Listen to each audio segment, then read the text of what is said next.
보안 수사권을 포함해 검찰의 직접 수사권을 전면 폐지한 형사소송법 개정안이 오늘 국무회의를 통과했습니다. 이재명 대통령은 수사와 기소 분리는 사필 규정의 필연적 조치라며 거부권을 행사하지 않았습니다. 보도에 강진원 기자입니다. 지난달 31일 더불어민주당 주도로 국회 본회의를 통과한 형사소송법 개정안이 이재명 대통령 주재로 열린 국무회의에서 의결됐습니다. 법률안 공포 전 마지막 문턱을 넘은 겁니다. 이로써 지난 1954년 형사소송법이 만들어진 이후 70여 년 동안 검찰이 갖고 있던 직접 수사권은 완전히 폐지됐습니다.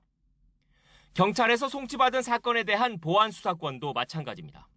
검사에겐 경찰관에게 보안 수사를 요구할 수 있는 권한과 공소 제기, 그리고 공소 유지를 맡는 역할만 주어졌습니다. 반면 경찰의 경우 경찰청장과 국가수사본부장 등 치안감 이상 최고위 수뇌부에도 직접 수사권이 부여됐습니다. 이 대통령은 법안 심의에 앞서 과도하게 집중됐던 검찰권의 폐해를 꼬집었습니다. 기소를 위해서 수사할 수 있다라는 이 권한을 무소불위로 악용하며 있는 사건을 덮거나 누군가를 정해놓고 처벌하기 위해 별건 수사. 수사와 기소 분리는 비정상적 형사사법 시스템을 정상화하는 첫 출발이라며 형소법 개정안에 대한 제2요구권, 즉 거부권을 쓰지 않았습니다. 국민의 삶을 더욱 안정적으로 지키기 위해 모든 권력기관은 예외 없이 국민의 통제 아래 두겠다라는 사필 규정의 필연적 조치입니다. 다만 수사 주체가 경찰로 일원화되는 데 따른 부작용을 우려하며 경찰의 자성도 촉구했습니다.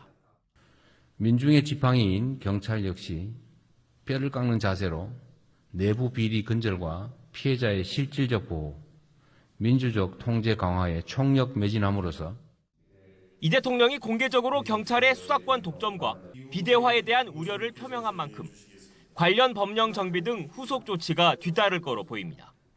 이런 가운데 이번 국무회의에선 선거관리 부실 사태의 진상을 규명하기 위한 특별검사 임명법도 처리돼 곧 특검 수사가 본격화할 전망입니다. YTN 강진원입니다.